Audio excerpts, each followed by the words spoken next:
జగన్మోహన్ రెడ్డి మళ్ళీ రాకూడదని తెలుగుదేశం పార్టీ జనసేనకు సంబంధించినటువంటి నాయకులు కార్యకర్తలు కోరుకోవాలి.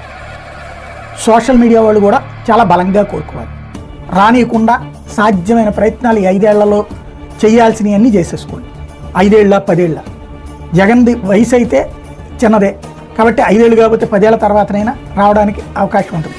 అలా రాకూడదని కోరుకోండి. ఈ లోపే తను రాజకీయంగా నాశనం అయిపోవాలని కోరుకోండి.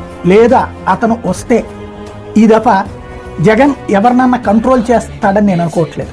ఏం కొడితే తప్పేంటి, వాళ్ళు మాట్లాడితే తప్పేంటి అంటారు. భారతీ గారి గురించి కామెంట్ పెట్టిన వాళ్ళు, లేకపోతే విజయమ్మ గారి గురించి సంబంధించినటువంటి దాంట్లో పెట్టినటువంటి వాళ్ళు, లేకపోతే ఎవరైతే జగన్ కుమార్తెల గురించి పెట్టినటువంటి వాళ్ళు అయితే చాలా గట్టిగా ఫేస్ చేస్తారు. జగన్ వస్తే చాలామందికి డేంజర్. రాకూడదని మాత్రం కోరుకుంటే ఓకే, వస్తే మాత్రం దవిడి దిబిడే అవుతుంది.